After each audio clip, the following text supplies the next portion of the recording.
somebody who has more power and has power over you is telling you so you cannot do something.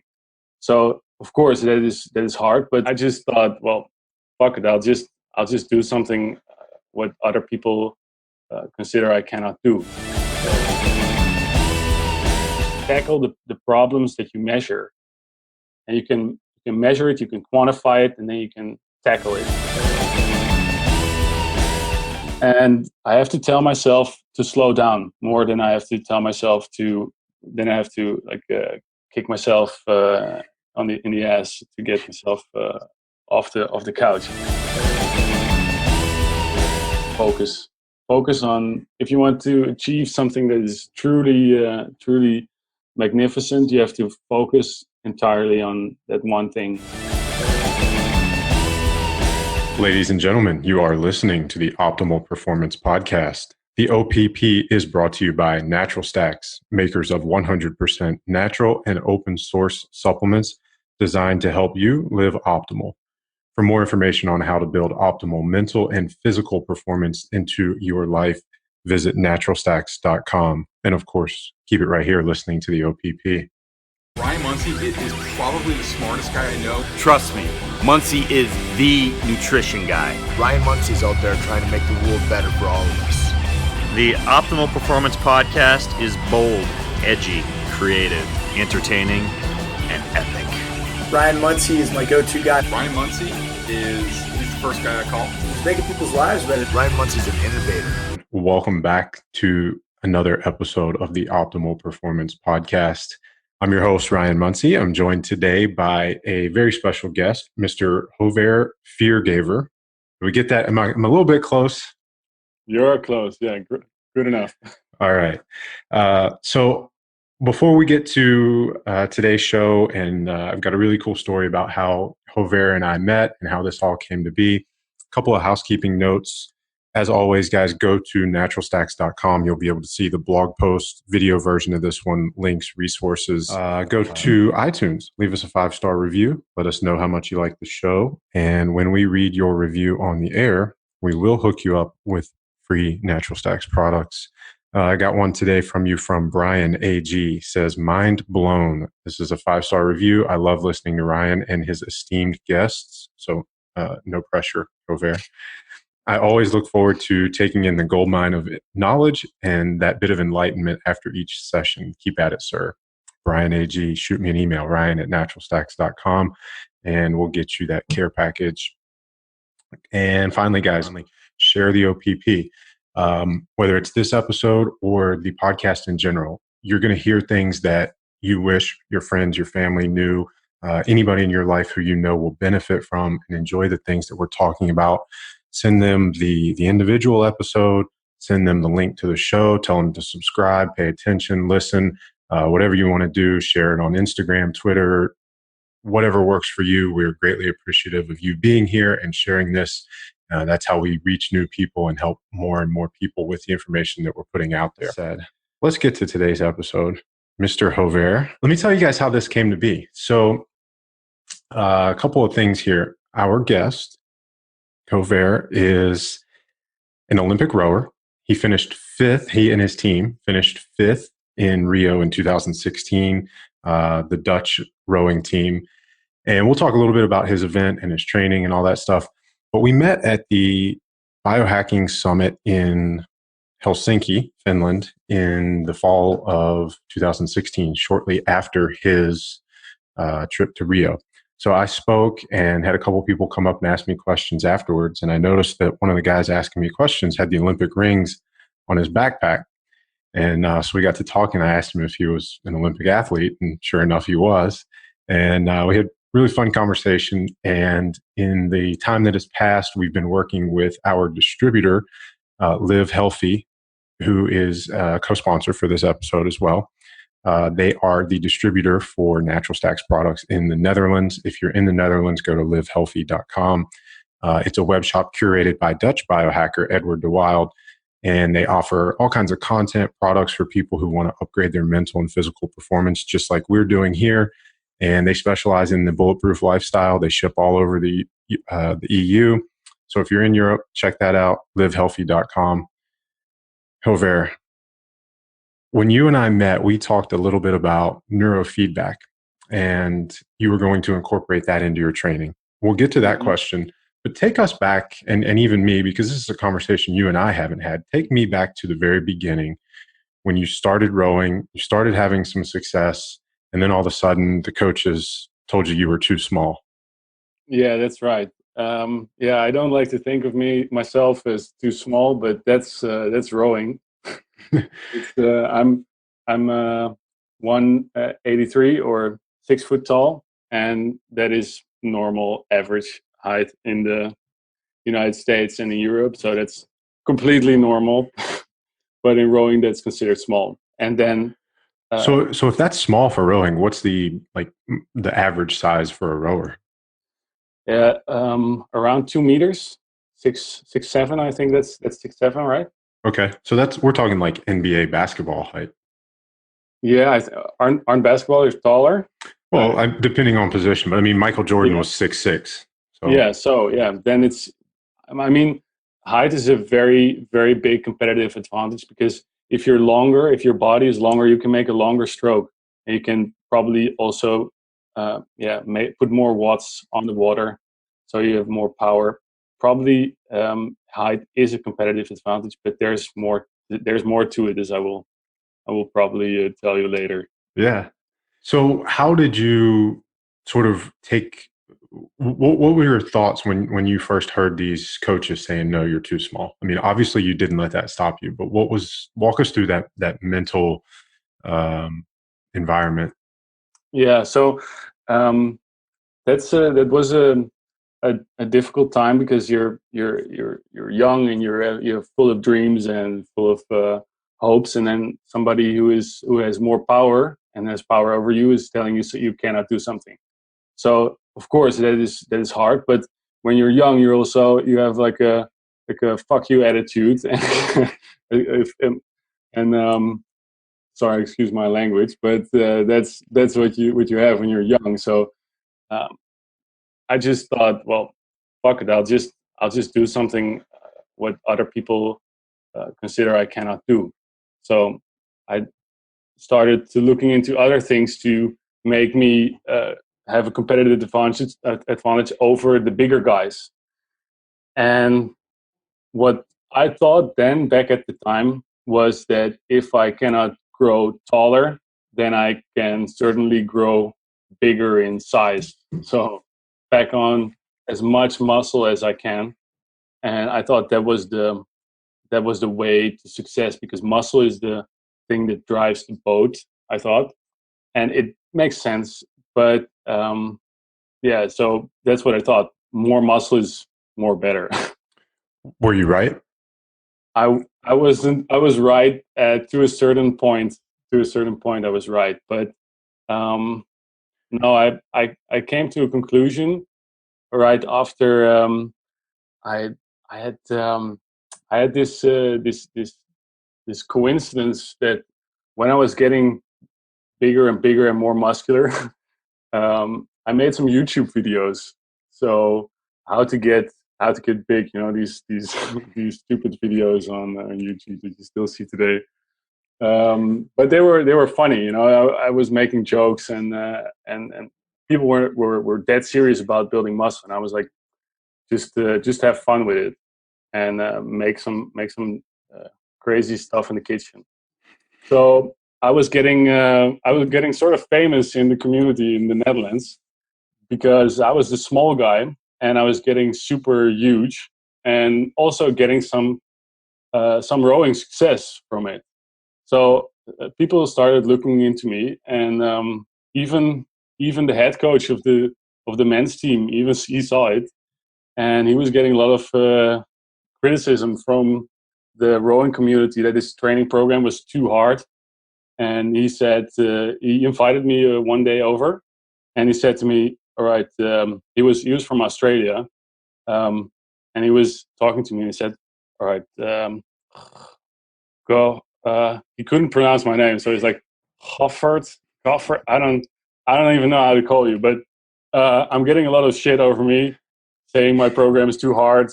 And I see you're the nutrition guy in the Netherlands, and I wanna get a guy like you to show the people that it is possible. And I thought, all right,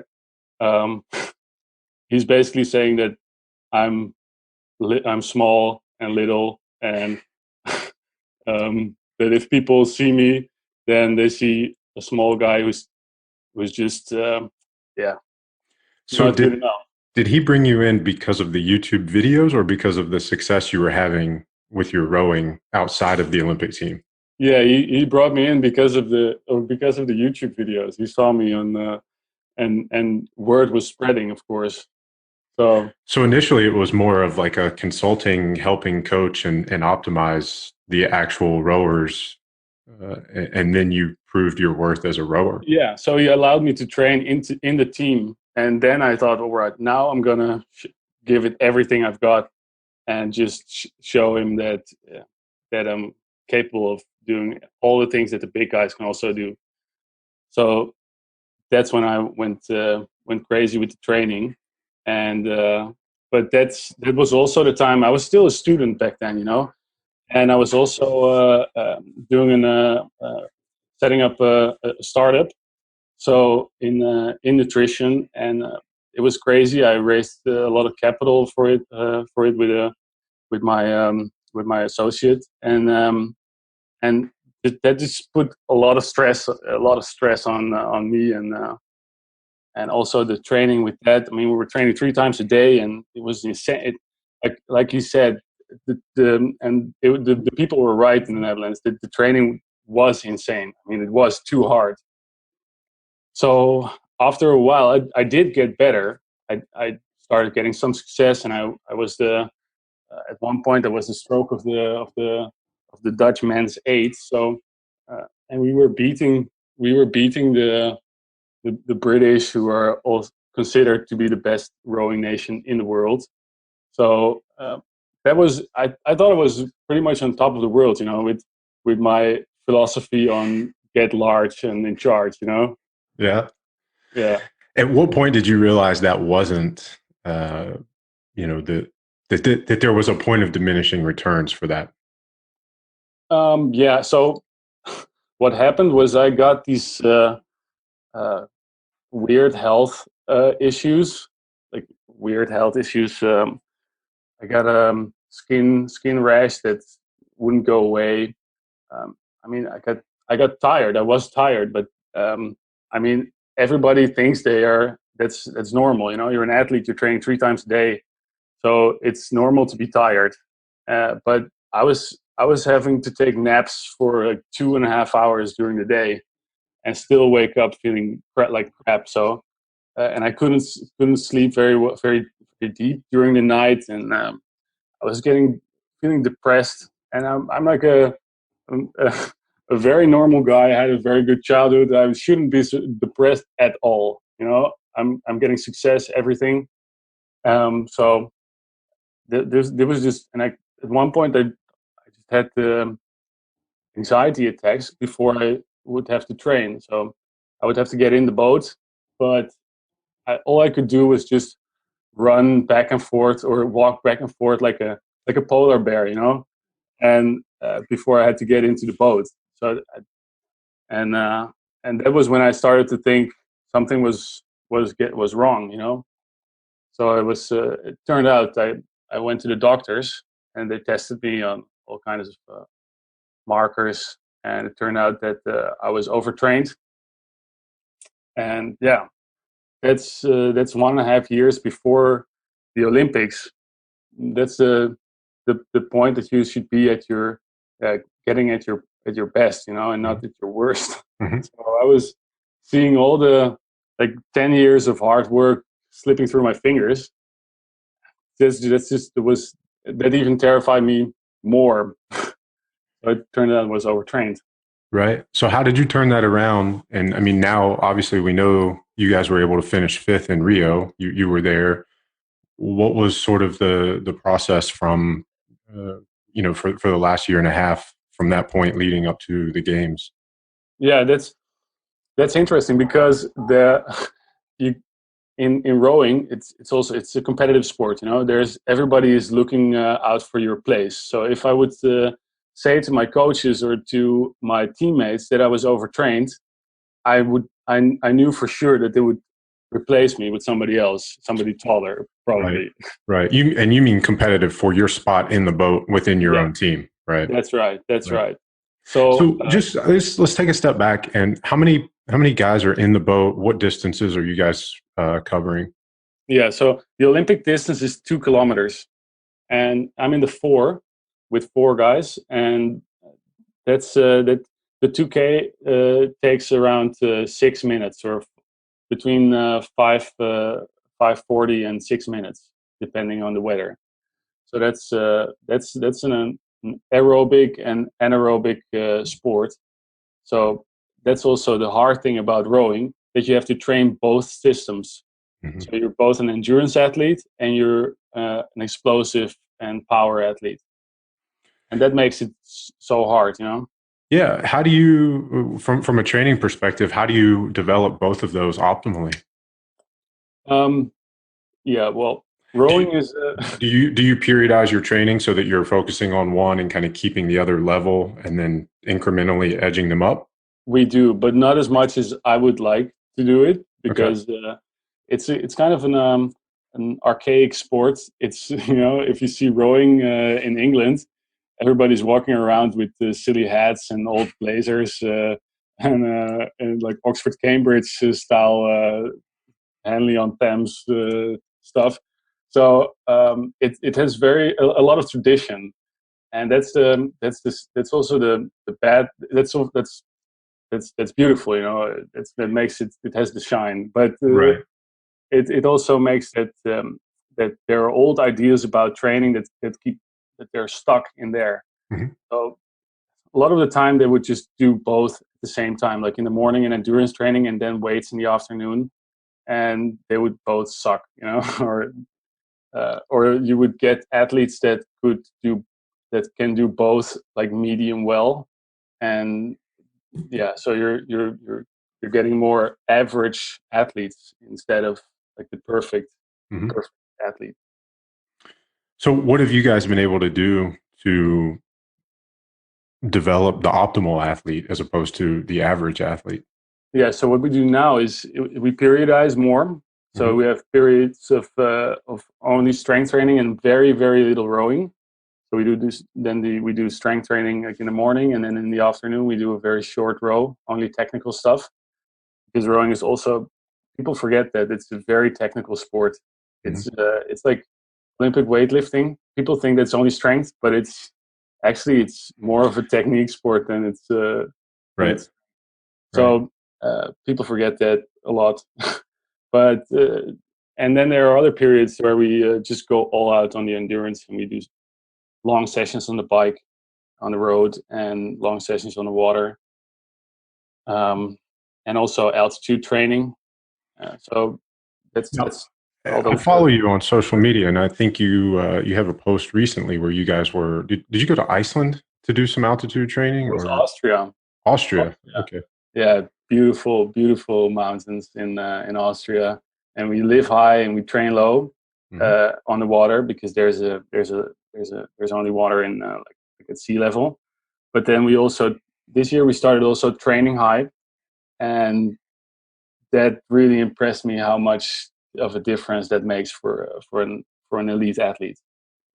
That's insane. Explain why that is so impactful, and what have you experienced? Yeah, so the idea of altitude training is that you that the lack of oxygen at high altitude makes your body adapt and make more red blood cells and improve your cardiovascular system. But most people, there are a lot of theories about like if you have to train high, or you have to train low, or live high and train low. So we started experimenting with that, and now we also incorporated the training at altitude on a rowing machine, and that just it's so hard for your cardiovascular system. You just keep panting and when you're doing very little work. So it's frustrating, but I've never seen athletes make elite athletes. I know you're rowing for years and years, so the only improvements that you see are like marginal, and that's already a lot. But I've never seen athletes make such huge jumps in performance in so little time at this level by incorporating altitude training. Yeah, that's a really important point. I mean, most of the time when you're looking at specialized athletes or elite athletes, you're talking about people who have spent a lot of time getting past sort of those beginner gains or the neurological gains. So to make significant progress that quickly is very it's very eye-opening, and it speaks to the power of whatever that modality is that's helping elicit that that stimulus or change. So we kind of got off on a little bit of a tangent. Take us back to the year and a half before the 2016 games. How did you turn things around with so where I was walking like a polar bear before I had to get into the boat. At that point I was getting to think that there was something wrong with me, and the doctors were telling me, yeah, you're overtrained and there's nothing you can do about it. You have to just take rest and come back later.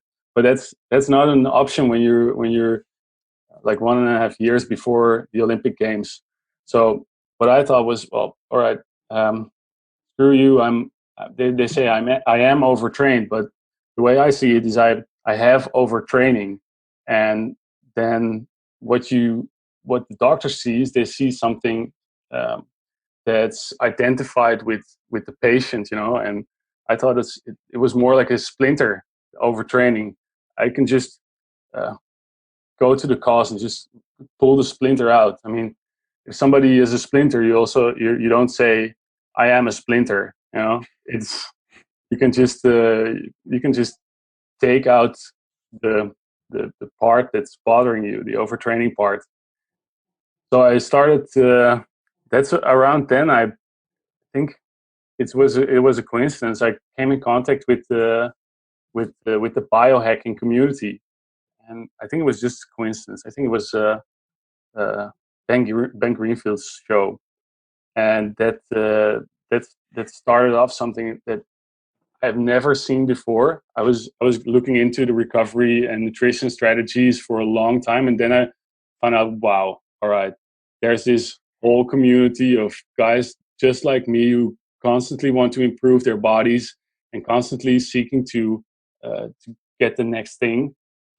So there was like a revelation for me at that point. Wow, there's this whole thing that I've never heard of before, and I can dive deep into this thing. And I knew from that moment that this was the thing that could fix me, because you use everything from all the markers that you got, and you just tackle the problems that you measure, and you can measure it, you can quantify it, and then you can tackle it.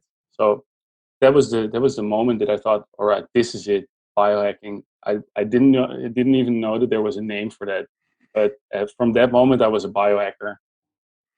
What were some of the first measurements or problems that you began to attack?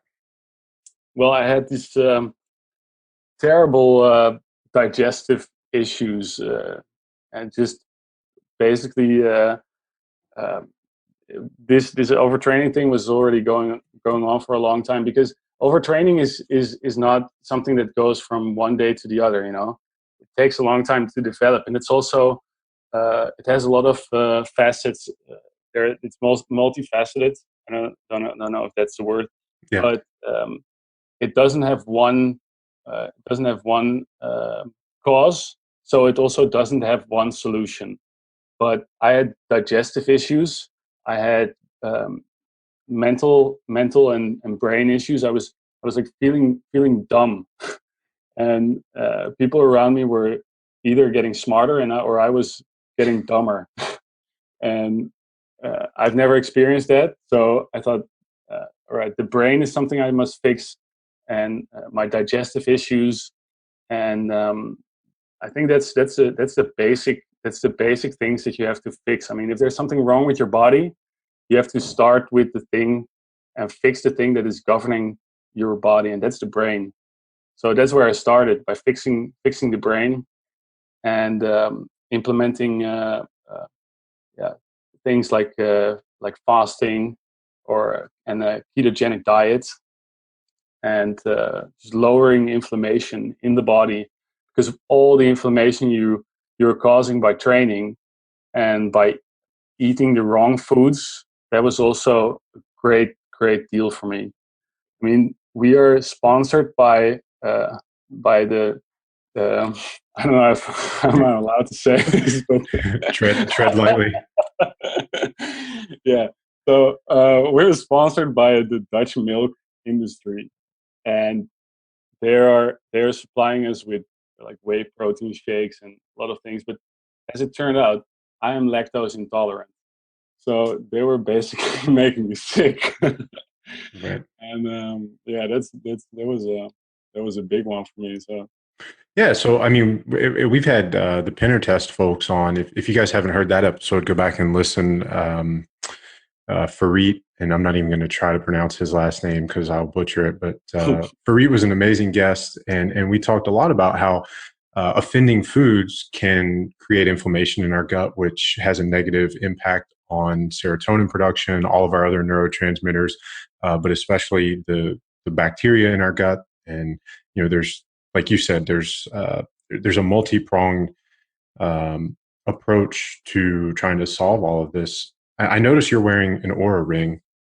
Yeah. Did you begin wearing that before the Rio Olympics? And are you using it to sort of look at HRV as a way to, in real time, sort of monitor overtraining? Because you mentioned you had gut issues, you had mental issues. The connection there is the vagus nerve. Vagal tone is synonymous with HRV. So they're basically the one and the same, vagal tone and HRV. Mm-hmm. And for you guys listening, I'm actually the guy who discovered HRV is Stephen Porges. I will be meeting with him next month to record a podcast, and he's also the positor of polyvagal theory. So that'll be a cool episode. But Govert, how are you using the Oura Ring now? Yeah, so I use it as a thing to check if what I'm doing is right. Yeah. And my sleep is so important for this, because if I'm doing things wrong, my sleep is suffering. That's the first thing that happens. So I didn't have this before the Olympics. I wish I would have, because now I'm just so much more on top of things. Back then we were using something else called First Beat. It's also Finnish. They're basically all the stuff that it comes from Finland, and but that was also good, but it was not foolproof. You had to sleep with a heart rate monitor strap on your body, so that wasn't ideal. And the ring, I mean, this is just so low impact. You don't feel it when you wear it. It's ideal for tracking. And can you keep that on while you're rowing? No. Okay. It hurts my fingers, so I don't. That's always been if I have a complaint about the Oura Ring, it's not being able to wear it while I'm lifting weights, or exactly. you can't wear it while you're training. And I've had conversations. I talked to them in Finland as well at the Biohacker Summit, and they said, it's not an activity tracker. No. But I would still, and I'm sure you would too, love to be able to quantify certain metrics while you're rowing or while we're in the gym. So. Yeah, well, that could be the next level stuff, and they can definitely improve on that. But the way I use it now, it's already very, very helpful. Like a more advanced sleep tracker, the most advanced I know of at this point. So you just mentioned ketogenic diet. Are you full keto? No, not full. Okay, not full. No. I'm curious to know how you incorporate that in with the demands of your sport being both aerobic and anaerobic. Exactly. Yeah. So on the days that I'm doing aerobic stuff, I'm mostly ketogenic, and yeah, that are the days that it really serves me. So I feel a lot of energy. Well, at first, when I was overtrained or getting overtrained, just endurance training would feel so terrible. I mean, you would feel the burn after already in the first 10 minutes. So I had to endure 2 hours of the most terrible endurance training ever. But the mind can also push through that. But Right. it's not ideal. So now that I'm keto and my body is healing, um, endurance training becomes pleasurable again. So Relatively speaking. relatively, yeah. Right. So now I'm actually starting to enjoy it. So I guess to cover our bases on the technical side, I mean, we know we can't really get into ketosis instantaneously. It takes a few days to a week. So it sounds like maybe you're more fat adapted now That's because you've healed your mitochondria, your metabolism, those exactly. fuel pathways, and then you have that metabolic flexibility to, on the days where you need power, you can have the carbohydrates, and then on the days where you don't, you can lower them and be Yeah. fat adapted, using fat as a predominant fuel source for the aerobic based days. Exactly. Okay. So after the games, I told myself, all right, this is the moment that I can go all out on the biohacking stuff. This year is the least demanding year, and Mhm. everybody is laying low. All the elite athletes that went to the Olympics are now taking holidays and stuff like that. So I thought, all right, now I'm going all out with the keto thing, and I gave myself 1 year to get fat adapted. Mhm. And so I took it relatively slow. I didn't go in full ketosis from one day to the other, and I took it slow, and it worked. So I can now just do training on a glass of water. Well, at first I needed like the Gatorade, the Aquarius, all the things to just get through the training. Now I'm just going out on a cup of coffee, uh, and I'm perfect until noon.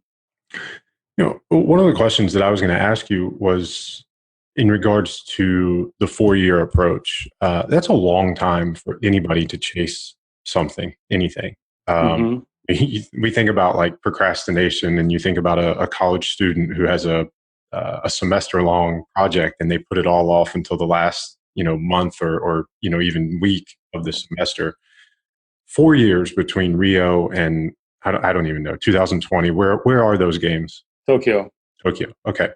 So I think we already got a little bit of a glimpse into how you're approaching it, because you just said you were going to take 2017 as the year to get fat adapted. But Mm-hmm. so already I know you're kind of breaking this down into like yearly micro or meso cycles, and then you've Mm-hmm. probably got micro cycles within each year. But talk to our listeners about how you're approaching that 4 year timeline that you have to get from Rio to, your goal is to go from fifth in Rio in 2016 to gold in Tokyo 2020. How do you stay focused for 4 years? How do you make sure that every single day, your actions are congruent with that goal for 4 years? Yeah, that's something that I had to learn. What I did before Rio, so the last 4 years, I just went through it like a mad dog, just go for it every day and just go all out every day. And now I'm much more patient with the progress. So I tell myself I make goals. I make goals for every year and for every season, and I have to tell myself to slow down more than I have to tell myself to. Then I have to kick myself in the ass to get myself off the couch, because your elite athletes are very, very motivated people. They have very clear goals. They want medals. They dream of it. When they go to sleep, they see the medals. They see themselves finishing. So you don't need to motivate them. And but what can happen if you stimulate them too much, they can get overtrained. And I had to just like slow myself down a little bit. So I had to trust the progress and the trust the path that I was on. And now I have a good team around me of people who can help me like get my body in order again. So I'm 28 years old, and I'm feeling better than I did that when I was 24 years old. But I know that there's even like, if I thought this was a 10, I know that there is a 14 or a 15. So I'm just going to make progress each day, slow steps, easy steps. I love it. Progress every day, never going all out, leaving a little bit in the tank. Yeah, just leave a little bit in the tank. I mean, you have to keep the hunger every day. I think that's one of the things that a mentor taught me. This was back in 2012. Was, if you do one thing every single day to move your mission forward, and that's been such a game changer for me. No matter how down or how tired or how much I needed a break, you make a deal with yourself when you wake up and you say, all right, you know what, I am going to take a break today. But first, I'm going to do one thing. I'm going to do this one thing that moves it forward, and it could be a 5-minute phone call that you've been, that will help, either delegate something that somebody else can do, or that in some way moves your mission forward. It doesn't matter what the thing is, but you do one thing every day, and then if you do that, then sure, you can take the rest of the day off. But what I've found is that actually generates momentum, and then you usually do a couple more things. Exactly. So I've got a question for you then. I know you've been using Natural Stacks products, and do not feel obligated to turn this into an infomercial. But given what you just said, I'm curious, do you feel like you use serotonin brain food more than dopamine brain food to help slow down and sort of recuperate, restore, recharge, as opposed to that dopamine to kind of give yourself that kick in the butt to get things done? Yeah, so the way I approach it is I use something that's called the Braverman test, and it's getting really popular now. A lot of strength coaches are also using it. Charles Poliquin is also a very big fan of it, and this is the one thing that has made it's so easy to implement, and it can make such a big difference because, I mean, there are so many products on the market, and there are 4 neurotransmitter products from Natural Stacks alone. You have to take all 4 of them. Well, it can, but you probably have a deficiency in one more than the other. So if you take the product that you're deficient in, like a serotonin, if you're serotonin deficient, if it comes out of the Braverman test, you take the serotonin brain food and you get more of an effect than if you would have taken the dopamine brain food.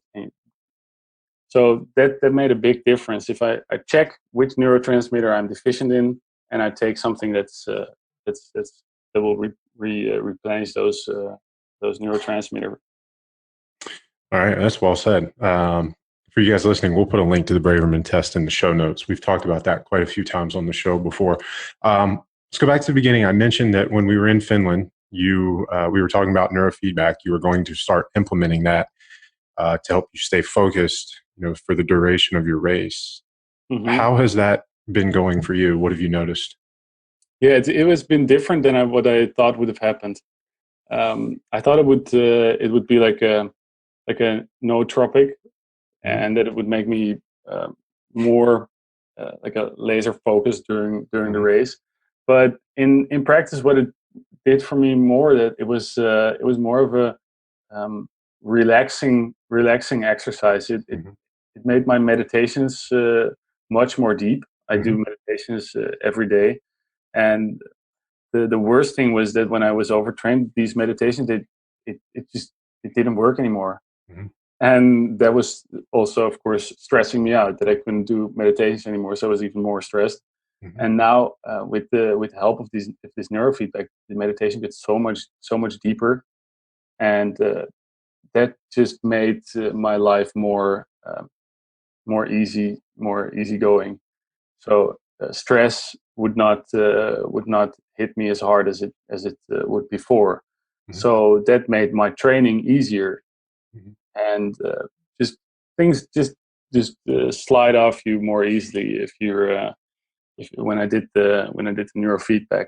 And of course, I do it before a race because I like to make my head clear before a race. I did a genetic test also, and it showed that that I have slow adrenaline. That my adrenaline goes low, very slow. And so if I take something with a lot of caffeine, I can get very jittery. People who take caffeine and feel very jittery, they probably also have this gene of slow adrenal clearance. So I have to make myself more chill before a race than actually pumping myself up. I've learned that through the years, but now I know it because I did the genetic test, and now I can actually look specifically for all these things that help me be more chill before a race, like neurofeedback. Okay. So what sort of things would you suggest to our listeners as a resource for them to, do what you did? Because, the saying is seek what they sought, don't do what they did, right? So, you looked for things that would help you increase your performance, and you found, what you just described. So where would you send listeners if they were saying, that was brilliant. How do I incorporate that into, my pursuits? Yeah, so the one thing that made a big difference for me is look for somebody that is a really good functional medicine practitioner, something like that. If you don't have all the knowledge yourself, go find somebody that has the knowledge. Don't go out on the internet and start on this in this big hole that is the internet, because I did that for years, and then I just found one guy in the Netherlands. I mean, there was nobody in the Netherlands that was doing this, and it is getting big in America, but in the Netherlands nobody was doing this back then. So I found a guy that could help me, and that just accelerated things so much faster than if I would have gone through it alone. Okay. So let's go back to, when you came into the Olympic team, you were helping kind of consult with diet. Are you still, or what role are you playing in the diet of your teammates? Yeah, of course. They see me take a handful of pills every day, so they start asking questions. But I try not to mingle too much with their path. So I because I feel like I'm a professional. I cannot do what a functional medicine practitioner does, and I have to take my hands off it a little bit. But sometimes they get itchy, and I want to tell them something. And I can imagine when you guys travel and you're preparing all these amazing foods that I've seen on your Instagram account. We'll link to that on the show notes for you guys. Make sure you go follow this guy and check out some of the foods and the training. And but they've got to want to eat some of the food that you're eating. And if some of the guys that are on the team now were the original ones when you came in, I can't imagine that they would see this transformation that you've gone through and not had that light bulb moment, like maybe I should do what he's doing. Yeah, I'm sure that it will happen, but it goes slowly, and people change slowly. So they first have to see it to believe it, and it will happen. But I'm not in a hurry. So it would be nice if this would if this ketogenic thing would start to come off the ground in the Netherlands in the sport, in different kind of sports, because I think that's the thing that can improve athletes the most, and Okay. They will get it eventually. They will, but yeah, I don't. Maybe you just need to make some more YouTube videos. Yeah. But that's the YouTube videos were fun, but I also when I made the YouTube videos and then I got overtrained, so I kind of felt like a hypocrite. I was ashamed, so I didn't come out with new videos after that, or because I I first had to know that this was like the real deal. You know, I have to find out for myself that this is the thing that's working. And I now found out that what is working for me will quite frankly probably not work for you. Right. You have to. That's what I say when somebody asks me. I say always say the line: check yourself before you wreck yourself. You know, go test. What is the hardest part of your training or preparing for the Olympics? Yeah, it's probably the uncertainty. The uncertainty that you will that you're training for something, but they can also just kick you out of the boat anytime. And I mean that's the same with entrepreneurs. There's so much uncertainty, and that's the I think that's the hardest part. But if you are a person that can live with great uncertainty, then you will probably cope with the stress that comes with it. Nice. Govert, what is the best advice you've ever been given? The best advice. I think it is create momentum. Create momentum, and the 10-minute rule.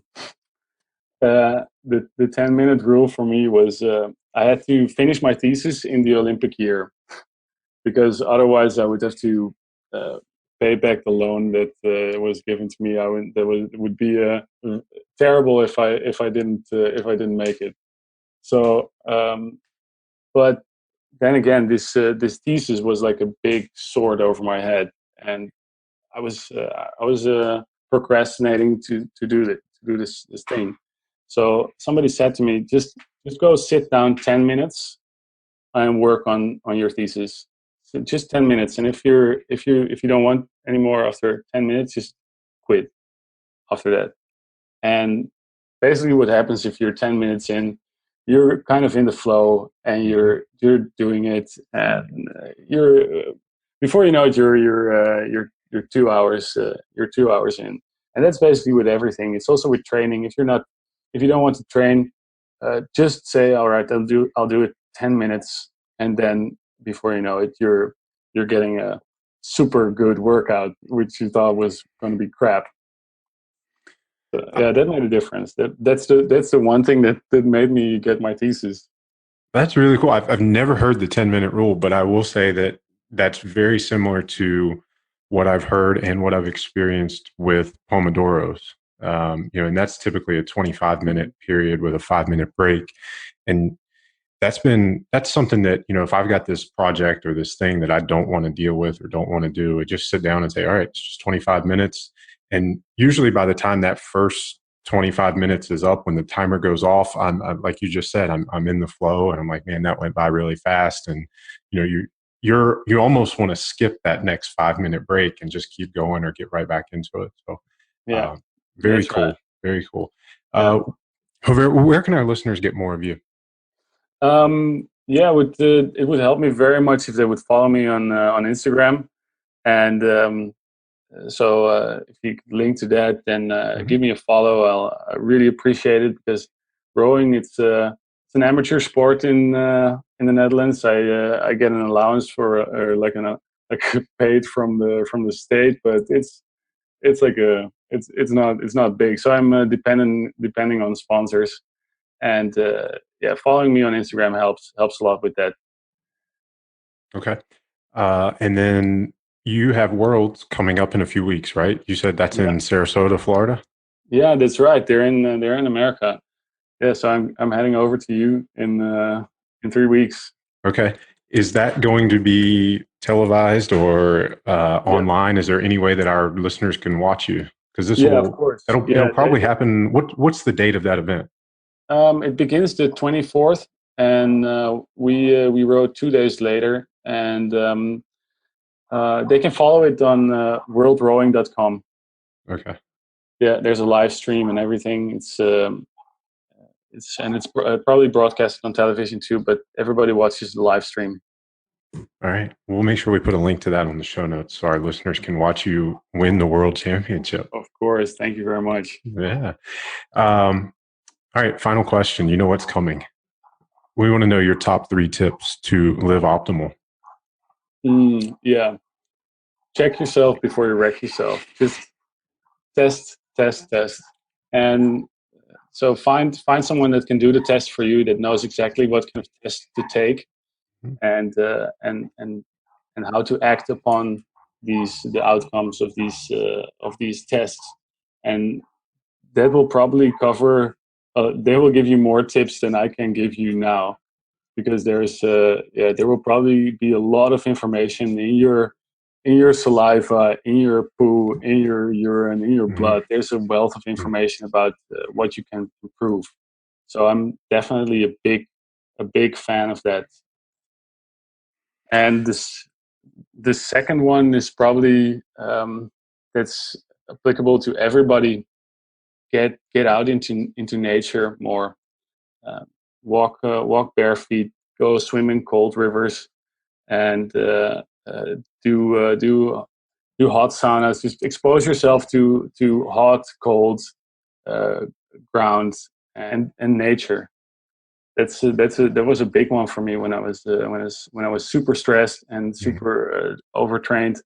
Just go out in nature. It makes a world of difference. Yeah, let me throw one in here real quick. I just came across this study. It's new to me. I'm not sure when it was published, but I'll put a link to it in the show notes for you guys. But there's actually a study showing that 20 minutes of grounding, just barefoot contact with the earth, drastically increases circulation. They have some images, scans of just even the face to show how we have increased circulation through our head and our face after 20 minutes of grounding. So that's really cool. I'll put a link to that in the show notes for you guys. Yeah. I think in the future there will be a lot more studies coming out on grounding or electromagnetic fields, or it looks like woo-woo stuff now, but there will be studies that tell that it will make a difference. Yep. It's more than woo-woo. Yeah, it is. You got one more, right? Yeah, the last one. I think it would be focus. Focus on, if you want to achieve something that is truly magnificent, you have to focus entirely on that one thing, and don't make the mistake that I did. Like if you want to do a study and do a startup and be an Olympic champion, that's not going to work. Just focus on one thing. And go all out on that one thing. All right. I love it. Govert, this has been a blast. Thank you for coming on the show. We wish you much success in 3 weeks at the World Championships. And, I'm sure we'll be in contact with you a little bit more between now and the Tokyo Games. Let's do something for our listeners. What is your favorite Natural Stacks product? Because I know you've been using a few in your training. Yeah, Myco Boost. Okay. I love it. All right. Let's go with that one, Myco Boost. Yeah. So for you guys listening, if you go to naturalstacks.com, use the code Govert, that is GOV. Should we do, how about rowing? Let's do rowing. Do rowing. Let's do rowing. Don't do Govert. Nobody will understand. The code will be ROWOPP, ROWOPP. That's better. And you will save 50% on your first month of Myco Boost if you put it on subscription. All right, I'm going to write that down before I forget it. ROWOPP, ROWOPP, saves 50% on your first month when you put Myco Boost on subscription. Naturalstacks.com will have the blog post, video, links, resources, all the cool stuff that we talked about, give you jumping off points if you want to follow up on all of those. Instagram for Govert, so you can follow him. Worldrowing.com, so you can watch him win a world championship with his Dutch teammates. As Americans, I'm not sure if we can root for you, but I don't know anybody on the American team, so I'm going to cheer for you. Thank you very much. And Guys, go to iTunes, leave us a 5-star review. Let us know how much you enjoy the show. We will read your review on the air. When we do, we will hook you up with a Natural Stacks care package, and share the OPP with your friends, with your family, anybody in your life who you know will enjoy and benefit from the things that we're talking about here on the show. Thank you guys for being here today. Govert, thank you for spending some time with us, Thank you, taking Ryan. some time out of your training schedule. No problem. I loved it. Anytime. Yeah, it's been a blast, and look forward to seeing you again soon. All right. Talk to you soon.